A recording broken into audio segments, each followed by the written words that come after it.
살아계신 하나님 감사합니다. 하나님의 형상으로 지음받은 주님의 귀한 백성들이 세상에서 주님과 동행하며 믿음으로 살다가 주님과 약속된 이 귀한 시간 살아계신 하나님 앞에 나와 예배하며 주님을 찬양하며 주님의 크신 은혜 가운데 거하게 하시니 진심으로 감사를 드립니다. 하나님, 우리의 매일의 삶은 주님을 닮아가야 하고 또 주님의 뜻을 세워가야 함에도 여전히 죽지 않는 내 자아가, 우리 안에 여전히 살아있는 내 죄성이 때로는 하나님의 마음을 아프게 하며 하나님의 뜻과 상관없이 살아갈 때가 너무나 많이 있었음을 주님 앞에 고백합니다. 저희들의 연약함을 불쌍히 여겨주시고 이 시간 살아계신 하나님 앞에 나와 회개하는 주님의 귀한 백성들의 그 눈물과 그 회개를 주님의 보혈로 씻어주시고 받아주셔서 우리의 모습이 날마다 하나님의 기쁨이 되며 또 하나님이 예비하신 크고 놀라운 은혜와 복 가운데 살아갈 수 있도록 주님 역사하여 주시옵소서. 여러 가지 기도의 제목들을 가지고 주님 앞에 나왔습니다. 하나님은 살아계신 하나님이시고 우리의 모든 생사화복을 주관하시는 분이시기에 믿음으로 주님 앞에 간구하오니 하나님 응답하시고 역사하여 주시옵소서. 내 믿음대로 될지어다라고 말씀하신 그 주님의 말씀대로 우리가 믿음으로 주님 앞에 간구하여 하나님의 응답하심을 체험하는 귀하고 복된 밤 되도록 주님 함께하여 주시옵소서. 감사드리며 예수님의 이름으로 축복하며 기도하옵나이다. 아멘. 오늘 이 밤 우리에게 주시는 하나님의 말씀은 시편 32편입니다.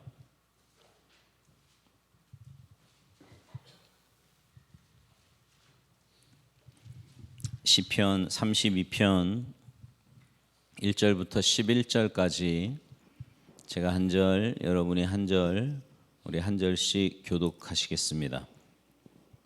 허물의 사함을 받고 자신의 죄가 가려진 자는 복이 있도다. 마음에 간사함이 없고 여호와께 정죄를 당하지 아니하는 자는 복이 있도다. 내가 입을 열지 아니할 때에 종일 신음함으로 내 뼈가 쇠하였도다. 주의 손이 주야로 나를 누르시오니 내 진액이 빠져서 여름 가뭄에 마름같이 되었나이다. 내가 이르기를 내 허물을 여호와께 자복하리라 하고 주께 내 죄를 아뢰고 내 죄악을 숨기지 아니하였더니 곧 주께서 내 죄악을 사하셨나이다. 이로 말미암아 모든 경건한 자는 주를 만날 기회를 얻어서 주께 기도할지라 진실로 홍수가 범람할지라도 그에게 미치지 못하리이다. 주는 나의 은신처이오니 환난에서 나를 보호하시고 구원의 노래로 나를 두루시리이다. 내가 내 갈 길을 가르쳐 보이고 너를 주목하여 훈계하리로다. 너희는 무지한 말이나 노새같이 되지 말지어다. 그것들은 제갈과 굴레에 단속하지 아니하면 너희에게 가까이 가지 아니하리로다. 악인에게는 많은 슬픔이 있으나 여호와를 신뢰하는 자에게는 인자하심이 두루리로다. 함께합니다. 너희 의인들아 여호와를 기뻐하며 즐거워할지어다. 마음이 정직한 너희들아 다 즐거이 외칠지어다. 아멘. 할렐루야. 오늘 이 밤에 하나님의 은혜를 사모하여 주님 전에 모이신 여러분 모두에게 하나님의 크신 은혜와 사랑과 축복이 함께 하시기를 주님의 이름으로 축원합니다. 옆에 있는 분들 앞뒤 분들과 인사하시겠습니다. 참 잘 오셨습니다. 영혼을 구원하고 열방을 회복합시다. 인사하세요. 네. 오늘은 제가 여러분 축복하면서 설교를 좀 시작하려고 하는데요. 여러분 모두 하나님의 큰 복을 받으시는 복된 인생들이 되시기를 바랍니다. 네. 아멘 안 한 분들은 없을지도 몰라요. 네. 여러분들이 받고 싶은 복은 어떤 복입니까?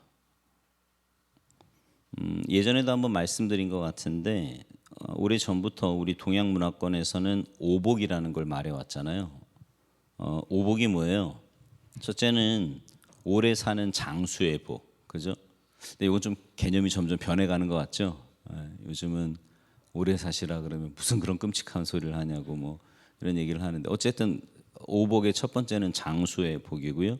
두 번째는 재산을 많이 모아서 물질적으로 넉넉하게 사는 복. 셋째는 몸이 건강하고 마음이 편안한 복이고요. 넷째는 도덕적인 삶을 사는 유호덕의 삶이고요. 그리고 마지막 다섯째는 자기 집에서 자녀들이 임종을 지켜보는 가운데 평안하게 죽는 고종명의 복입니다. 이걸 오복이라 그랬어요. 한 번쯤 들어는 보셨죠? 네. 어떤 분들은요 여기에다가 자녀들이 많고 그들이 다 잘 되는 것을 복이라고 해서 육복이라고 말하는 사람도 있습니다. 자, 이건 이제 옛날 개념이라면 현대인들은 어떻게 복을 생각할까요? 뭐 비슷해요. 비슷한데 첫째는 건강한 몸을 가지고 사는 복으로 아무리 재물이 많아도 건강하지 못하면 무용지물이라고 현대인들은 생각합니다. 운동들 되게 열심히 해요. 예, 제가 요즘 좀 뛴다 그랬잖아요. 뛰러 나가 보면요, 삼복 더위 때부터 지금까지요 어마어마하게 많이 나와서 뜁니다 사람들. 예, 옛날에 걷는 사람이 많았는데 요즘 뛰는 사람이 더 많아졌어요. 얼마나 열심히들 뛰는지 몰라요. 건강 관리를 그만큼 잘 하는 거죠. 두 번째는 서로 아끼면서 지내는 배우자를 가지는 복이고요. 셋째는 자식들에게 손을 벌리지 않아도 될 만큼 재산을 가지는 복이라고 합니다. 넷째는 생활의 리듬과 삶의 보람을 가져다 줄 일거리를 갖고 사는 게 복이고요. 다섯째는 자신을 알아주는 참된 친구를 가진 복이라고 이야기를 합니다. 이런 복들은요 세상 사람 모두가 바라는 것들, 또 모든 종교가 지향하는 복이기도 합니다. 그러면 성경은 뭘 복이라고 할까요? 성경은요 옛 사람들의 오복이나 현대인들이 추구하는 그런 복들을 복이 아니라고 말하지 않아요. 무슨 말인지 아시겠어요? 그런 건 복이 아니야 라고 이야기하지 않는다고 성경은. 그러나 그런 복들은 성경이 말하는 복 중에서 극히 일부분에 해당하는 복. 왜냐하면 성경은요 아주 근본적인 복으로부터 여러 가지 복을 말씀하기 때문입니다. 근데 이제 오늘 본문도요 사실은 복에 관한 말씀이기는 해요. 오늘 본문도. 그러나 복이 뭐냐 이걸 말하기보다 복이 아닌 것, 좀 더 설명하자면 복을 받을 수 없는 상태, 이걸 말하는 게 오늘 본문입니다. 그러니까 복에 관해서 말씀하는 오늘 본문은 어떤 면에서는 조금 낯선 내용을 우리에게 전하고 있다는 건데요. 이제 복이 아닌 건 뭘까요? 그러면 복이 아닌 것, 그리고 복을 받을 수 없는 사람은 어떤 사람일까요? 오늘 본문은 이제 이 질문을 우리에게 던지고 있습니다. 우선 여러분이 아셔야 될 게 뭐냐면요, 성경적으로 볼 때 복이 없다. 그러니까 이제 왜 세상의 개념은 복이 없다 그러면 뭐예요? 뭐 물질도 없고 건강도 없고 뭐 내가 상태가 좀 안 좋고 뭐 이렇게 생각을 하기 쉬운데, 성경적으로 볼 때 복이 없다는 것은 단순하게 뭐 좋은 게 없고 건강하지 못하고 행복하지 못하고 즐거움이 뭐 이런 의미가 아닙니다.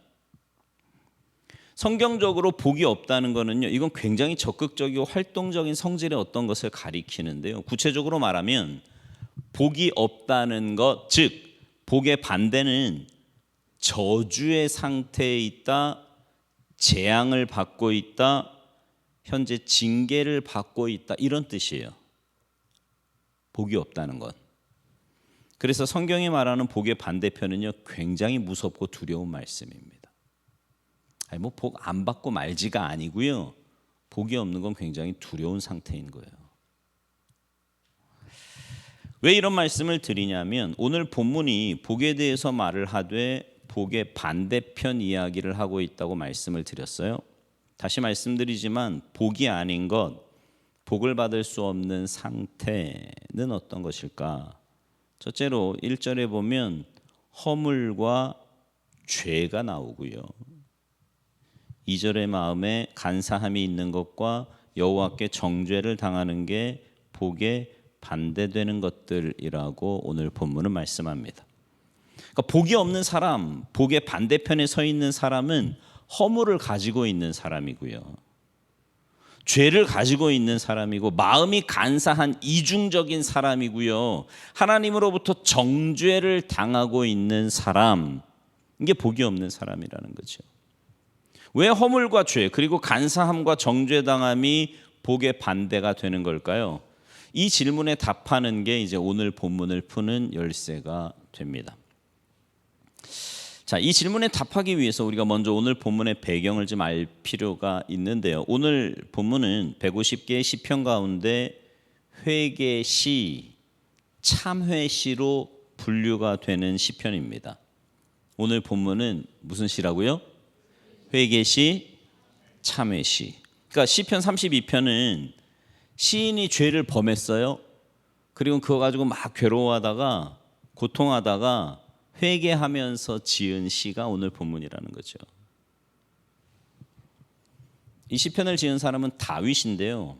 다윗은 이스라엘의 성군이고요. 이스라엘의 열왕 중에 왕의 표준, 왕의 기준이 되는 사람이 다윗이었어요. 그래서요, 열왕기서에 보면 여러 왕들을 평가할 때 꼭 등장하는 인물이 다윗이에요. 그죠? 읽어보셨죠? 네, 한번 같이 읽어볼까요? 열왕기하 18장 3절 보세요. 같이 읽겠습니다. 시작. 히스기야가 그의 조상 다윗의 모든 행위와 같이 여호와께서 보시기에 정직하게 행하여. 그러니까 이제 히스기야나 그죠? 아사도 그랬고요. 왕들 가운데 하나님 보시기에 정직하게 행하고 하나님 마음에 이렇게 들게끔 통치를 잘한 왕들을 가리켜서 뭐라 그랬냐면 다윗과 같이 이렇게 했다. 이런 평가들을 쭉 하고요. 그러지 못한 왕들은 뭐라고 이야기하겠어요? 다윗과 같지 아니하여, 그죠? 이렇게 악을 행했다. 그러니까 기준이 누군 거예요? 다윗인 거예요. 왕들의 기준. 그런데 그런 기준이 되었던 다윗도요, 죄를 지었어요. 저는 이 말씀이 얼마나 위로가 되는지 모릅니다. 그죠? 다윗 같은 사람도 죄를 지었는데 우리야. 근데 그 죄로 인해서 고통하는 가운데 오늘 본문을 지었는데, 여러분 그가 지은 죄 중에 가장 심각한 범죄는 뭐였어요? 간음죄였잖아요. 밧세바를 범해요. 그리고 그로 인해 그녀가 임신을 하자 그 사실을 감추기 위해서 전쟁터에 있는 밧세바의 남편 누구예요? 우리아를 부르잖아요. 불러서 야, 너 전쟁하느라고 고생했는데 집에 들어가서 좀 쉬어라. 근데 이 충신 좀 보세요. 집에 들어가라는데 가요 안 가요? 안 가요. 그냥 궁 밖에서 그냥 거기서 같이 군인들하고 자는 거예요. 야, 너 집에 가라니까 말 안 듣냐? 왜? 뭐라 그래요? 아니 지금 요압 장군을 비롯해서 내 동료들이 전쟁터에서 저렇게 전쟁을 벌이고 있는데 내가 혼자 어떻게 집에 들어가서 아내와 함께 잠을 잡니까? 나 절대 못합니다. 그랬더니 어떻게 해요? 최전방에 세워요. 그리고 싹 빠져. 뭐예요? 너 죽으라는 거지. 결국 그렇게 죽어요. 그렇게 자기의 계획대로 다 됐다고 생각을 했는데 하나님 보시기에 너무 악했던 거죠. 하나님 보시기에 악했던 거예요. 꽤 오래전에 이런 사건이 있었습니다. 어떤 여자가요, 30대 여인인데 이 여인의 친구의 두 아이를 유괴했어요. 친구의 아이를. 근데 왜 유괴했냐면 사실은 이 30대 여성이요, 어릴 때 친구 집에 놀러 갔다가 그 아버지한테 성폭행을 당한 거예요. 근데 그 뒤로 자기 인생이 완전히 꼬이고 망가졌다고 생각을 해서 복수의 칼을 갈다가 그 복수를 어떤 식으로 한 거냐면 자기 친구가 낳은 애 둘을 유괴를 한 거예요. 이 사실이 밝혀지자 그래도 이 여자의 범죄는 많은 사람들의 연민을 좀 샀는데 이 친구 아버지라는 사람에 대해서는 온 국민의 분노를 사게 됩니다. 아직 어린 딸의 친구를 성폭행해서 평생을 불행하게 만든 그 남자는 용서받기 어려운 사람이다. 이게 이제 국민의 대체적인 여론이었거든요. 근데 왜 이런 말씀을 드리냐면 사실 오늘 본문의 배경이 되는 이 다윗의 범죄는 그거보다 더하면 더했지 덜하지 않다는 거죠. 유부녀를 그죠? 유부녀를 꼬드기고 뭐 꼬드긴다보다 자기 왕권으로 그냥 데려다가 성폭행을 하고 임신을 시키고 그걸 그 죄를 감추려고 남편을 죽여요. 어떤 이유로도 용서받기 어려운 사악하고도 심각한 범죄였습니다. 근데 문제는 뭐냐면 자기 죄를 몰랐던 거예요. 아니 어떻게 모를 수 있죠? 그러니까 왕의 자리에 있으니까 그게 별로 대수롭지 않게 느껴지는 거죠. 그리고 제가 가끔 말씀드리지만 다윗은요 신기하게 도망 다닐 때도 여자를 취하잖아요. 그러니까 그 사무엘 하 2장 하여튼 거기 보면 다윗의 아내들이 쭉 나오거든요. 이스보셋부터 시작해서 아비가일부터 시작해서 사울의 딸 미갈도 있었고 뭐 줄줄이 나와요. 그러니까 그렇게 여자들을 많이 취해서 그런 건지 어때서 그런 건지 모르겠지만 자기의 행동이 죄인지를 인정을 못했던 거죠. 그냥 자기 욕망에 충실했고 그 욕망을 채우는데 급급해서 한 사람의 그 가정과 그 생명을 빼앗는 무참한 죄를 저지릅니다. 근데 밧세바가 아기를 낳기까지 거의 10개월간 자신의 죄를 모르고 지내며 숨기며 살았는데 그러다가 아이가 태어나기 직전에 나단 선지자가 그 죄를 깨닫게 하잖아요. 비유를 말하면서 그죠? 뭐 큰 부자가 있고 뭐 어린 양 하나 키우는 뭐 이 얘기 아시잖아요, 그죠? 네. 그때부터 이제 고통하기 시작한 거. 이게 이제 다윗의 그래도 소망 있는 모습인 거죠. 다른 사람 같으면 야, 내가 왕인데 이 정도도 못하냐? 꼬우면 네가 힘을 갖든가. 뭐 이럴 수 있는 시대예요. 또 그럴 수 있는. 근데 그 고통을 이제 느끼기 시작, 자기가 죄를 범죄했다라고 깨닫고 난 다음부터는 그 고통을 느끼기 시작하는데 이루 말할 수 없는 지독한 고통이에요. 그 고통이 어떠했는지가 오늘 본문 3절 4절에 나오는 거예요. 오늘 본문 3절 4절 같이 읽어보죠. 시작. 내가 입을 열지 아니할 때에 종일 신음함으로 내 뼈가 쇠하였도다. 주의 손이 주야로 나를 누르시오니 내 진액이 빠져서 여름 가뭄의 마름같이 되었나이다. 이전 성경 우리가 예전에 보던 개역 성경에는 이걸 이렇게 번역해 놨어요. 내가 토설치 아니할 때에, 그러니까 토설치 아니할 때, 말하지 아니할 때 종일 신음함으로 내 뼈가 쇠하였고 주의 손이 주야로 나를 누르시오니 내 진액이 화하여 여름 가뭄의 마름같이 되었나이다. 그러니까 무슨 말이냐면요, 다윗이 자신이 범한 죄로 인해서 몸과 마음에 정말 이렇게 불에 타는 듯한 고통을 당하고 있다는 거예요. 마음의 고통이 너무 극심하고요, 뼈가 쇠하고 온몸의 진액이 말라버릴 정도로 육신의 고통까지 그게 달해요. 이런 경우를 비슷하게 표현하고 있는 게 욥기 31장 11, 12절이고 또 잠언 6장 26, 27절에 나오는데요. 거기 보면 간음죄를 멸망하도록 사르는 불이다. 또 품에 불을 품고 사는 것과 같다. 이런 표현을 하거든요. 그러니까 다윗은요, 간음죄로 인해서 그의 몸과 영혼에 하나님의 심판의 불이 붙어서 그를 태우고 있는 그런 지독한 상황 속에 있다는 거죠. 너무 괴로운 거예요. 왜 옛날 드라마 보면 이렇게 사람 막 인두로 지지는 그런 거 있잖아요. 사람이 이게 너무 고통스러우면 이게 기절하잖아요. 기절하면 멈추기라도 하죠. 근데 사람이 간음죄를 저질렀을 때는 그 불은요, 육신과 영혼과 삶의 자리를 잡고서 모든 걸 태워버리니까 그 고통이 이루 말할 수 없는 고통이라는 거죠. 지금 다윗이 느끼는 고통이에요. 그래서 오늘 본문에 보면 다윗은 종일 신음했다. 이렇게 말을 하는데 여기 신음했다라는 말이요. 사자의 으르렁거리는 소리를 묘사하는 단어로요. 그러니까 너무 괴로워서 이렇게 자기가 앓는다 뭐 이런 의미도 되지만 이걸 조금 문자적으로 설명하면 굶주린 사자의 입에 삼켜져서 지금 씹혀지고 있는 그런 지독한 고통을 묘사하는 단어라고도 볼 수 있습니다.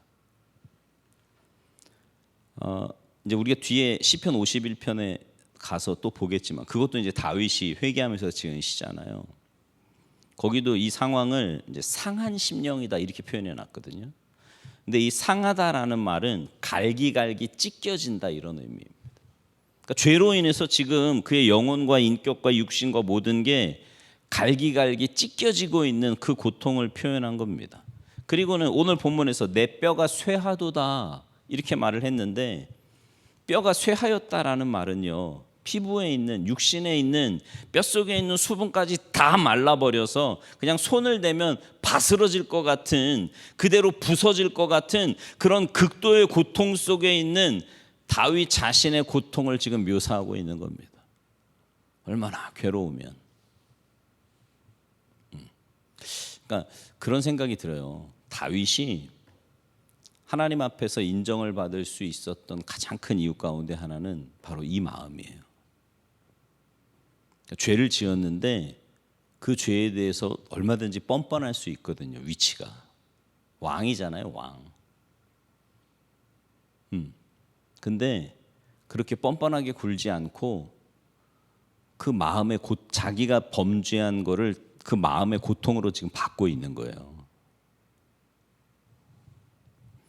근데 이제 어느 목사님이 이 본문으로 설교하면서요, 다윗이 그렇게 괴로워, 물론 성경에 없는 얘기, 난 그 목사님 왜 그렇게 이야기를 했는지 잘 모르겠는데 그렇게 밤마다 괴로워하고 고통했던 이유가 이제 밤만 되면 우리아가 피투성이로 이렇게 나타나서 다윗을 괴롭혔다는 거예요. 네. 그래서 밤마다 나타나 너가 내 아내하고 간음을 하고 나를 죽이기까지 했는데 네 죄가 얼마나 큰지 아느냐 막 이러면서 우리아가 남양 특집으로 했는 게 아닌가 싶기도 한데 아무튼 이 범죄한 다윗은요 나단 선지자의 그 죄의 지적, 죄를 깨닫게 하는 순간 그걸 마음에 품고 고통스러워하고 있는 겁니다. 죄를 지은 자 속에 진노의 불, 심판의 불이 타올라서 그 영혼과 육신과 삶의 모든 관계들을 모조리 태우고 있는 그런 상황. 이거는요 경험해 보지 않은 사람은 상상할 수 없고요 이해할 수 없는 지독하고 끔찍한 고통이었을 거예요. 제가 지금 여러분들에게 무슨 말을 하고 있냐면 이제 오늘 본문의 배경을 설명하고 있는 건데요. 지금 다윗의 상태는 복의 반대 상태, 복을 받을 수 없는 상태에 있다는 거죠. 근데 이거는요 그냥 상태가 아니라니까요. 단순한 상태가 아니에요. 뭐 좋은 것이 없다, 행복이 부족하다, 즐거움이 모자라다 이런 의미가 아니라고요. 적극적으로 지금 저주의 상태에 있고 현재 징계의 그 징계를 받고 있는데 그 상태가요 안과 밖에 불이 타올라서 나를 태우고 있는 그 끔찍한 고통 속에 있는 것을 오늘 본문이 묘사하고 있는 거예요. 그러니까 여러분 죄를 지으면은요 복은 고사하고 복의 근원인 하나님과 철저하게 차단된 상태에 있기 때문에 그 상황은요, 그 상태는 뭐 그냥 뭐 복이 없다 이 정도가 아니고요. 너무 괴롭고 고통스럽고 결핍되고 아픈 게 복의 반대편이라는 거예요. 그래서 다윗은 자신의 경험을 통해 허물을 가진 삶, 죄를 품은 삶, 마음이 간사한 삶, 하나님께로부터 정죄를 받는 삶, 죄를 짓고도 죄를 범하고도 회개하지 않는 삶은 그 어떤 복도 받을 수 없을 뿐만 아니라 하나님과 철저하게 차단된 영육 간의 지독한 고통 속에 있는 게 복의 반대편에 있는 모습이다. 그걸 오늘 본문에서 말하면서, 그러니까 복을 받으려면 먼저 복이 뭐냐, 어떤 게 복이냐, 복을 받으려면 어떻게 해야 되냐라는 것보다 복을 받기 위해서 내 속에 먼저 제거해야 될 게 뭔지, 복을 얻기 위해서 내가 무엇부터 해야 될지, 그걸 오늘 본문을 통해서 말씀하고 있는 거예요. 근데 오늘 본문의 두 번째 내용은 다윗처럼 그렇게 파렴치한 짓을 저질러야 복의 반대편, 복을 받을 수 없는 그런 상태에 있는 걸까? 그러니까 다윗처럼 이렇게 막 간음죄 저지르고 막 드러나게 정말 누가 봐도 저런 이런 죄를 저질러야 복의 반대편에 있는 거냐, 이제 그 이야기를 말하는 거는 또 아니에요. 무슨 말이냐면 이제 오늘 보면 1절에 허물이라는 단어가 나오거든요. 허물. 이 허물이라는 말은 뭐냐면 하나님과 그의 말씀을 거역한다, 이런 뜻입니다. 허물이 뭐라고요? 그렇죠. 그러니까 죄는 뭐냐면 죄는 하나님의 기준에서 벗어나는 겁니다. 그래서 관역에서 비껴가다, 왜 이렇게 설명 몇 번 드렸잖아요. 그죠? 하나님의 기준에서 벗어나는 게 죄예요. 하나님의 기준에서 벗어나는 게 죄다. 시작. 또 2절에 간사라고 하는 단어가 나오는데요. 이 원어로 보면 나태, 거짓, 속임입니다. 그러니까 게으르게 나태하게 시간을 헛되이 보내는 게 얼마나 큰 죄악인가, 거짓말하고 속이고 이중적으로 사는 게 얼마나 큰 죄악인가, 이걸 오늘 본문이 말하는 거예요. 그리고 정죄를 당한다라는 것은 죄를 범한 사람이 그대로 버려져서 주님의 무관심 속에, 주님의 방치하심 속에 있는 그게 얼마나 큰 문제인가를 오늘 본문을 통해서 우리에게 말하고 있는 겁니다. 그러니까 무슨 말이냐면 이런 단어들은 다윗처럼 그런 파렴치한 짓을 저질러야 복을 받지 못하고 복의 근원이신 하나님의 반대편에 서 있는 거다, 그게 아니라는 거죠. 물론 그건 말할 것도 없는 건데, 하나님을 경외하지 않고 말씀에 순종하지 않고 진실하지 않고 정직하지 않고 자신을 죄인으로 여기지 않는 그 모든 것, 그게 복의 반대편이고 하나님의 진노와 저주를 받은 자의 모습이라는 겁니다. 그러니까 오늘 본문이 말하는 다윗의 모습은 그런 흉악한 죄를 저지른 다윗의 모습이 아니라 어쩌면 우리 모두의 모습이라는 거예요. 성경은 우리 모두를 죄인이라고 말합니다. 근데 여러분 그거 아시죠? 이렇게 은혜가 있을 때는 죄인이라는 말이 은혜가 돼. 그죠? 내 안에 은혜가 있을 땐 죄인이라는 말이요, 그렇게 은혜가 돼요. 그냥 눈물이 뚝뚝 떨어지고 정말 하나님 앞에 회개해야 될 것 같고 막 이러거든요. 근데 이제 은혜가 떨어지잖아요. 죄인이라는 말을 딱 들으면 그렇게 듣기 싫어요. 또 저 소리야, 이런 생각 들고. 그리고 꼭 하는 말이 그거잖아요. 세상에서도 힘든데 교회까지 와가지고 이런 소리 듣고 불편해, 힘들어. 그 뭐예요? 병든 거예요. 설교하면서 왜 저런 소리를 하나, 혹시 여러분 마음속에 오늘은 내가 회개에 대한 이야기를 계속 할 거거든. 정말 그 마음으로 주님 앞에 가야 되는데 여러분이 자꾸 불편해, 이런 말씀이. 근데 이따가도 얘기하겠지만 왜 그런지 그게 나와. 그러니까 어쩌면 우리 모두의 모습, 성경이 말하는 복, 하나님이 주시는 복과 거리가 먼 사람들은 남 얘기가 아니라 저와 여러분이라는 거죠. 뿐만 아니라 우리는 예수님 때문에 죄 문제를 해결받았다고 할지라도, 죄 문제 해결받았어요 우리는. 근데 여전히 반복해서 죄를 짓고 있는 사람들 아닙니까? 그죠? 그래서 성경만이 아니라 일반 학자들도 이런 말을 해요. 한 심리학자는 인간의 심리학적인 모든 문제의 99%는 죄의 문제다. 그 사람이 뭐 예수 믿는 사람인지 아닌지 모르겠지만 심리학의 모든 문제가 죄의 문제래요. 그러니까 죄로부터 자유로운 사람, 죄를 피할 수 있는 사람은 없다는 말이에요. 우리 모두 다 죄인이라 말입니다. 그리고 그 문제는 뭐냐면 그 죄를 스스로 해결할 수도 없어. 셰익스피어의 4대 비극 가운데 하나인 맥베드에는 이런 유명한 문구가 있습니다. 아라비아 향수를 모두 가져도 이 손에 있는 죄를 말끔히 씻을 수가 없다. 그러니까 우리가 죄인이고 이 죄를 씻을 수 있는 방법은 이 세상에 그 무엇도 없다는 겁니다. 어떤 세제로도 그 무엇으로 씻어도 우리의 죄를 씻을 수 없는 죄인이고요. 죄 문제를 스스로 해결할 수 없는 사람이 바로 우리들이라는 거예요. 제가 지금 무슨 말씀을 드리고 있냐면 복의 반대편, 아니 보다 적극적으로 하나님의 진노와 심판 가운데 있는 것은요, 다윗만이 아니라, 그 흉악한 죄를 지은 다윗만이 아니라 우리 모두 죄인이고 따라서 복을 받을 수 없는 상태에 있는 게 지금 우리라는 거예요. 여러분은 어떠세요? 인정이 되세요? 내가 죄인이라는 게? 듣기 싫다 이러십니까? 아니면 죄인이라는 게 인정이 되십니까? 톨스토이가 이런 말을 했어요. 잘 들어보세요. 저 이 말을 들으면서 야, 진짜 기가 막힌 깨달음이다 그런 생각이 들었는데, 톨스토이가 이런 말을 했어요. 잘 들어보세요. 성자일수록 자신이 죄인 중에 괴수라고 생각하여 도덕적이고 겸손하게 살려고 한다. 적당하게 나쁜 사람은 자신이 다른 사람과 비교해서 별로 나쁘지 않다고 생각하는 사람이다.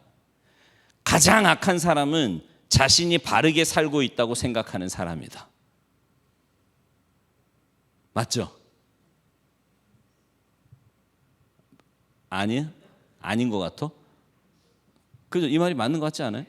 그러니까 무슨 말이냐면 성자일수록 하나님 앞에 거룩하게 살려고 몸부림치는 사람일수록 자신을 죄인으로 여겨서요, 어떻게 해서든지 더 거룩하게 살려고 막 몸부림치는 거예요. 자신이 죄인인 줄 알고 회개하는 사람. 그래서 바울도요, 가면 갈수록 뭐라고 고백해요? 난 죄인 중에 괴수. 여러분, 그게 제일 나중에 쓴 성경이라고 제가 말씀드렸어요. 처음에 고린도전서 우리 15장 지금 암송하잖아요. 나는 사도 중에 가장 작은 자다. 뒤에 쓰여진 에베소서 가서는 뭐래요? 모든 성도 중에 가장 작은 자다. 죽기 전에 쓴 디모데전서에 가서야 뭐라 그래요? 죄인 중에 괴수다. 이거예요. 하나님 앞에 가면 갈수록 내가 보이거든. 하나님과 가까워지면 그렇잖아요. 신앙생활은 그런 거잖아요. 점점 하나님과 가까워지는 거잖아요. 점점 주님과 깊어지는 거잖아요. 점점 하나님과의 관계가 좋아지는 거잖아요. 이게 신앙생활이잖아요. 처음 예수 믿을 때는 뭣도 모르잖아. 그냥 복 받기 위해서 교회 나온 거고, 교회 가면 복 받는 데니까 내 문제 좀 해결해 보려고 교회 나오지만, 그러나 신앙생활이라는 건 여러분 생각해 보세요. 영원한 천국에서 주님하고 영원히 살아야 되는데, 그 영원한 삶을 준비하는 게 이 땅인데, 잠깐 이 땅을 살면서 그 영원한 천국을 준비하는 우리가 하나님과의 관계가 깊어지지 않으면 어떻게 천국 가겠어요? 그거 하는 건데, 그래서 주님과의 관계가 깊어지면 깊어질수록 뭐가 보이는 거예요? 내 모습이 보이는 거예요. 내 모습이. 진짜 내 모습이. 이걸 못 보니까 나 정도면 됐지. 나 새벽 기도하는 사람인데. 나 정도면 됐지. 내 교회학교 교사인데 내가. 이런 마음 갖는다는 거지. 근데 진짜 거룩한 사람은 어떤 사람이에요? 내가 정말 죄인 중에 괴수입니다. 알고 지은 죄든 모르고 지은 죄든 우리가 지은 죄를 나열한다면요, 아마 여기 노트 하나씩 드리고 이번 한 주간 동안 지은 죄를 적어보시오 뭐 이러면 난리 날 거예요. 그죠? 한 권 가지고 되겠습니까? 우리가 죄가 심각한 것은 그것이 그냥 단순하게 잘못된 행동이거나 어떤 결정을 잘못 내렸거나 다른 사람에게 잠시 상처 준 것으로 끝나지 않는다는 거예요. 여러분 잘 들으세요. 우리의 죄는 하나님을 향한 죄입니다. 무슨 말이냐면, 그러니까 내가 누군가에게 거짓말을 하잖아요. 그러면 사실은 하나님께 하는 거짓말인 거예요.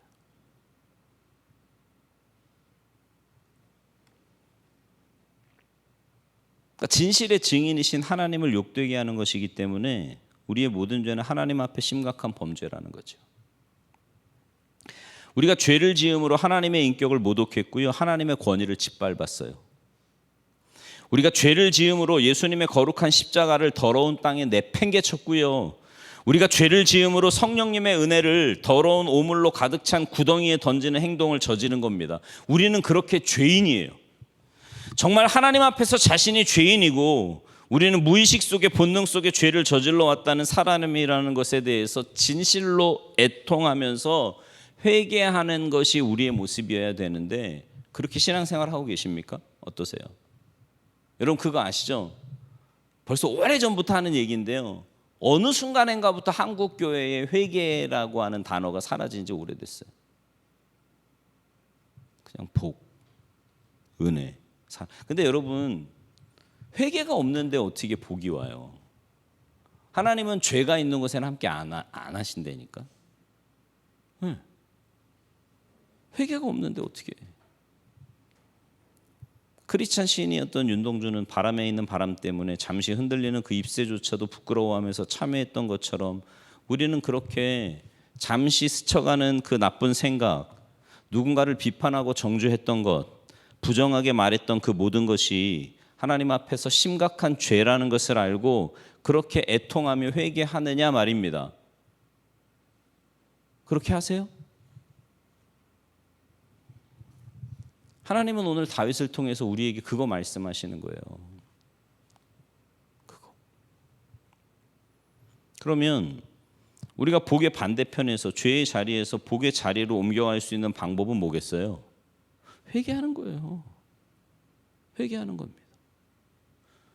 여러분, 뒤에 아직 설교가 조금 남긴 했지만 한번 솔직하게 여러분의 마음에 한번, 여러분 스스로 한번 질문해 보세요. 나는 하나님 앞에서 정말 눈물을 흘리면서 회개한 적이 언제였지? 최근에. 예수 처음 믿을 때 말고 그땐 다 해. 그죠? 주님을 딱 만나면 그때 막 최근에. 인간에게는요, 죄를 숨기는 속성이 있습니다. 여러분, 죄를 숨기면 어떻게 되는 줄 아십니까? 하나님과의 교제가 일단 끊겨요. 하나님과의 교제가 끊기니까 기도가 응답되지 않습니다. 하는 일들이 제대로 풀리지 않고요, 같은 죄나 또 다른 죄에 계속해서 얽매이게 됩니다. 참 죄라는 게 신기해서요, 한번 저지르면 거기에 이렇게 얽매여요. 마음이 강팍해지고요, 육신까지 고통을 받게 됩니다. 반드시 죄에 대해서 대가를 치러요. 그러다 결국 멸망의 길에 버려지게 되고 말 겁니다. 죄는요, 무서운 거예요. 죄를 무서워하지 않으면 은혜의 자리에 갈 수가 없어요. 여러분의 모든 관계는 합법적이었습니까? 합법적인 사람과의 관계로 하나님 앞에 거짓말하지 않고 속이지 않고 이 사람 저 사람 앞에서 이 말 저 말 다르게 하지 않고 그렇게 정당하게 바르게 순결하게 살아오셨습니까? 왜 이 말씀을 드리냐면, 여러분 성경은요, 우리에게 뭐라고 말씀하냐면 하나님은 만복의 근원이시래요. 하나님은 하늘의 신령한 복과 이 땅의 모든 복들을 우리에게 주기를 원하셔서 여러분 앞에 복의 창고의 문을 활짝 열어놓고 계신다고요. 그런데도 왜 복스럽게 살지 못하느냐, 왜 복되게 살지 못하느냐, 그것은 우리에게, 오늘 본문이 말하는 거예요, 우리에게 회개하지 않은 죄, 우리가 숨기고 있는 죄, 죄인 줄도 모르고 범한 그 죄 때문이라고 오늘 분명히 말씀하고 있는 겁니다. 오늘 본문은요, 그거 회개하라는 거죠. 정말 하나님 앞에서, 하나님 내가 죄인입니다. 욥이요, 어떤 행사가 끝나면 자녀들을 위해서 한 사람 한 사람을 위해 번제를 드렸다 그랬어요.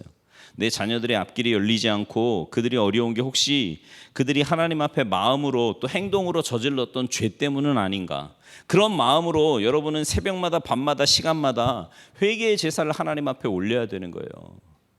회개하지 않았기 때문에 그들의 길이 막힌 건 아닐까? 그들에게 어려움이 있는 건 아닐까? 회개의 제사를 올려야 될 가장인 내가, 아빠인 내가, 엄마인 내가 하나님 앞에 회개하며 제사를 드리지 않아서 나의 길, 그들의 길이 막히는 것은 아닐까? 여러분 성경은 분명히 말씀합니다. 주님은 우리에게 복 주시는 하나님이십니다. 만복의 근원이세요. 그럼에도 불구하고 우리가 이 복을 받아 누리지 못하는 것은 우리에게 하나님 앞에 숨기고 있는 죄, 남들에게 가려진 죄가 있기 때문에 그거 회개하라는 거예요.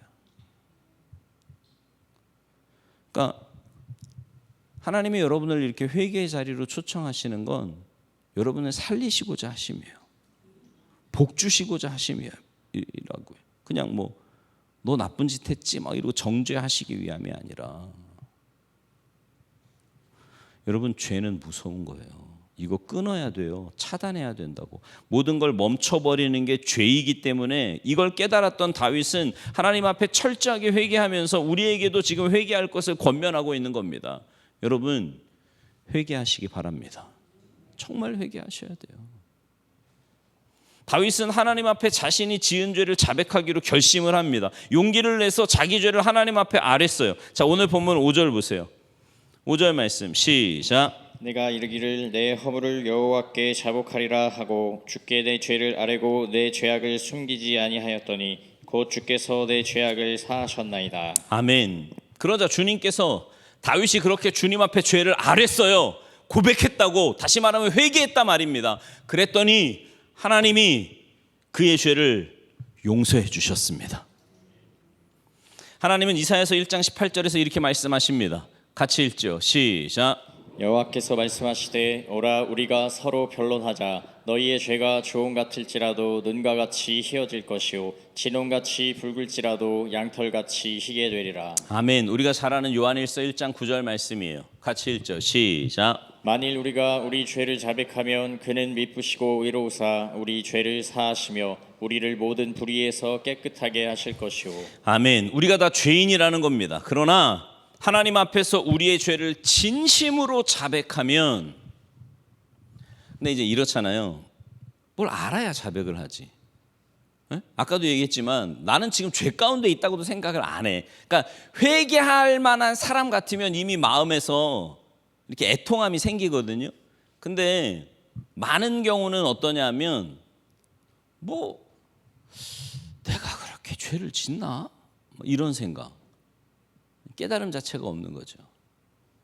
그러니까 하나님 앞에 회개할 때 내 마음 안에 있는 정말 그 죄를 깨닫게 해달라고 먼저 기도하셔야 돼요. 그렇게 진심으로 자백하면 주님은 우리의 죄를 용서해 주시고 닫혔던 복의 문을 열어 우리에게 아낌없이 복 주실 준비가 되어 있는 하나님이라고 성경은 말씀합니다. 우리 5절을 좀 다시 한번 읽어요. 5절 시작. 내가 이르기를 내 허물을 여호와께 자복하리라 하고 주께 내 죄를 아뢰고 내 죄악을 숨기지 아니하였더니 곧 주께서 내 죄악을 사하셨나이다. 아멘. 다윗은요 그렇게 죄로 인해 고통하다가 회개하고 난 다음에 하나님의 놀라운 은혜, 여러분 회개해 보셨잖아요. 이렇게 하나님 앞에 진심으로 회개하면 정말 주님 앞에 눈물 쏟아 콧물 쏟아 내 모든 죄를 주님 앞에 아뢰을 때 나중에 저 마음속 깊은 곳에서부터 이렇게 감사함이 나와요. 기쁨이 나온다고. 그러자 그 은혜를 경험하자 이 감정이 고조되고 음악적으로 고조되면서 다윗이 뭐라 그러냐면 셀라 그래요. 셀라. 이 셀라라는 말이 오늘 본문에 이렇게 반복되어 있는데 이게 무슨 뜻이냐면, 여러분 우리가 기분 좋을 때 막 그러잖아요. 아싸, 좋아, 막 아멘 막 이러잖아요. 그죠? 네. 뭐라 그래요, 여러분은? 기분 좋으면. 이 셀라가 그런 말이에요. 셀라. 그동안 죄로 인해서 회개하지 않았을 때는 죽을 것 같았거든. 그러니까 여러분 신앙생활을 하는데 여러분의 마음속에 뭔가 답답해요. 에? 예배에 나와도 기쁨도 없고 삶에 가서는 말할 것도 없고 막 이거는 회개하지 않아서 그런 거예요. 뭔가 주님 앞에서 해결해야 될 죄가 있는 거라고. 근데 그랬던 그가 하나님 앞에 회개하고 난 다음에 하나님이 주신 평안과 은혜를 경험하고 나니까요. 아멘. 좋다. 할렐루야. 그렇게 외치면서 우리에게 회개하는 자가 누리는 은혜와 복을 전해주고 있는 겁니다. 6절 7절 말씀 같이 읽어요. 시작. 이로 말미암아 모든 경건한 자는 주를 만날 기회를 얻어서 주께 기도할지라. 진실로 홍수가 범람할지라도 그에게 미치지 못하리이다. 주는 나의 은친처이오니 환난에서 나를 보호하시고 구원의 노래로 나를 두루시리이다. 아멘. 우리가 하나님 앞에 회개하면, 우리가 하나님 앞에 진심으로 회개하면 홍수가 범람해서 내 주위의 모든 것이 휩쓸려 내려갈지라도 우리는 휩쓸려 내려가지 아니하고 든든하게 자리를 잡고 안정되고 평안하고 복될 것이라고 오늘 본문은 약속하고 있는 겁니다. 주님 앞에 여러분이 진심으로 회개하면서 주님의 은혜를 구하시기 바랍니다. 회개하면 용서해 주십니다.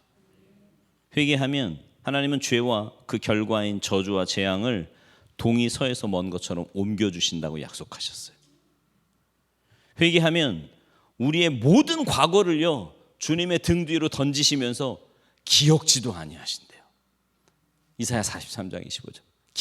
저는 이 말이 얼마나 좋은지 모르겠어요. 네. 여러분 천국에 딱 갔는데 여러분의 죄가 이렇게 있을 것 같으세요? 전혀. 그게 무슨 천국이야, 그죠? 여러분이 딱 회개하는 그 순간 주님이 싹 지워주세요. 나 기억지 않을 거야. 그래서 이런 얘기하는 분들 있잖아요. 아, 목사님 벼룩도 낯짝이 있지. 어떻게 또 하고 어떻게 하고 맨날 괜찮아요. 왜요? 이미 하나님이 잊어버리셨어요.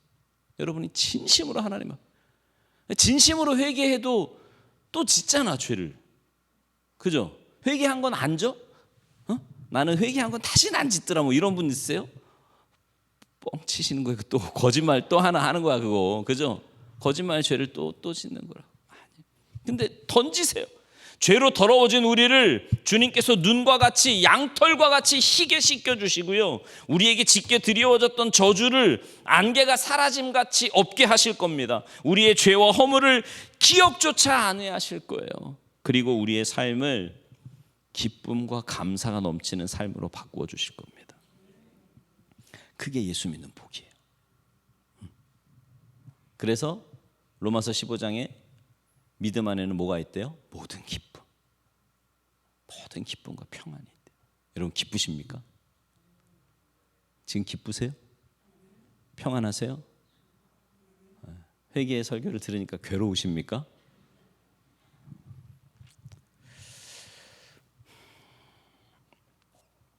여러분 복을 받을 수 없는 상태, 오늘 복에 대한 말씀책은 좀 낯선 설교를 한다고 제가 시작에 말씀드렸는데 복을 받을 수 없는 상태가 뭐라 그랬어요? 허물이 있고 죄가 있을 때, 마음에 간사함, 이중점이 있을 때, 하나님 앞에서 정죄를 받고 있는데도 스스로 죄인이라고 인정하지 않는 그것 때문에 우리는 복으로부터, 복의 근원이신 하나님으로부터 차단된 삶을 살 수밖에 없었다라는 겁니다. 그런데 여러분이 기억하셔야 될 게 있어요. 우리 하나님은 복의 근원이십니다. 옛사람이 말하는 오복, 현대인들이 말하는 복, 이 땅이 말하는 복, 하늘의 신령한 복, 모든 것 아낌없이 우리에게 주시는 하나님이신 줄로 믿으시기 바랍니다. 그 복을 받아 누리기를 원하시는 거예요, 하나님은. 그래서 회개하라는 거라고. 그렇게 되기 위해 하나님 앞에 진실로 낮아져서 참되게 회개하는 오늘 이 밤이 되었으면 좋겠어요. 하나님, 내가 지은 죄가 너무 많습니다.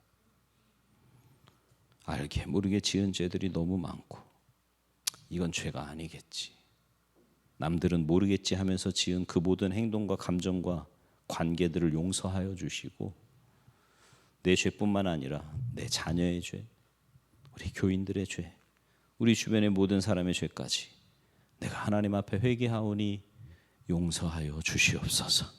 그렇게 회개함으로 납작 엎드릴 때 그동안 다쳤던 문들이 열려 하나님의 은혜의 세계를, 축복의 세계를 맛보게 될 줄로 믿습니다. 오늘 이 밤에 정말 진심으로 회개했으면 좋겠어요. 회개하면 하나님은 용서해 주시고 우리의 지난날 기억도 아니하실 거고요. 죄로 인해 공격해오는 모든 다른 세력을 주님께서 친히 막아주시고 겸하여 더 많은 복을 주시는 분이라는 것을 믿으시기 바랍니다. 하나님 앞에 진실하게 정직하게 회개하면서 하나님 앞에 엎드려서 그 은혜와 복을 받는 오늘 이 밤이 되기를 간절히 소망합니다.